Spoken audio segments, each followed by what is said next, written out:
Selamat pagi anak-anak. Pagi anak-anak. Jawab pagi dong bilang Pak. Perkenalkan ya, sebelum kita masuk pada materi kita, perkenalkan nama Pak Guru, nama lengkap Santo Mesai. Biasa kalian panggil di luar Pak Santo. Umur Pak Guru 29 tahun. Pak Guru tua sekali. Memang Pak Gurunya jomblo. Jomblo bukan karena aku kaya loh.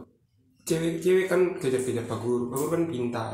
Hari ini Pak akan mengajarkan kalian karena masih kuliah online dan kita masih belajar online. Pak akan mengajarkan kalian tentang penegakan aturan hukum bersifat memaksa. Saya ulang lagi satu kali anak-anak. Penegakan aturan hukum bersifat memaksa. Kenapa penegakan hukum bersifat memaksa? Ada yang tahu? Ada yang tahu kan? Saya ulang lagi satu kali. Penegakan aturan hukum bersifat memaksa.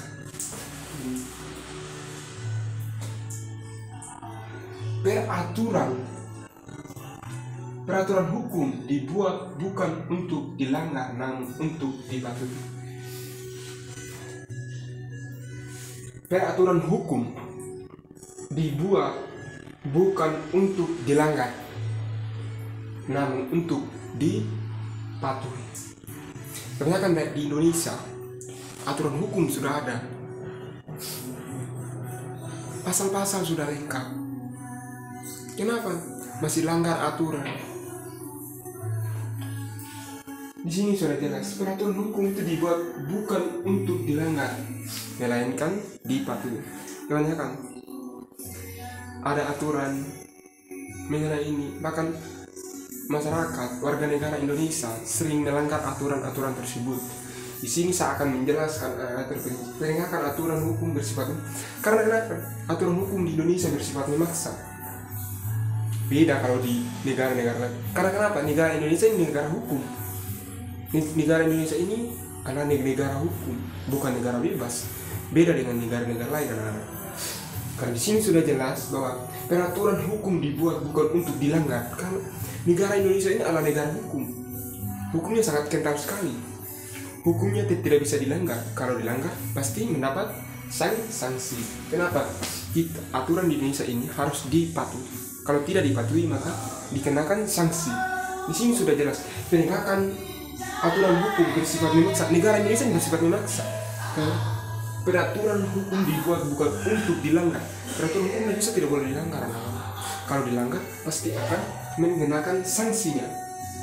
Bagaimana anak-anak, murid-murid, supaya kita tidak kena sanksi dari penegakan hukum di Indonesia? Ya, kita patuhi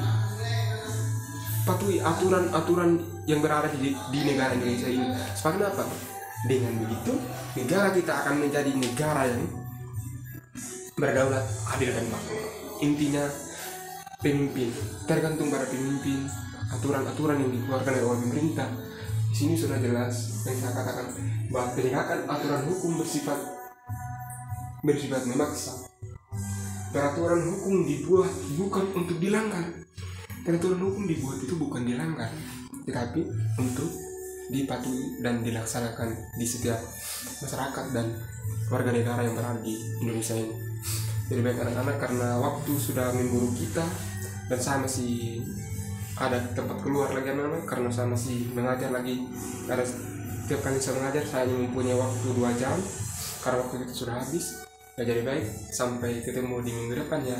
Thanks anak-anak, semoga kalian sehat selalu, jaga diri baik-baik ya. Dah.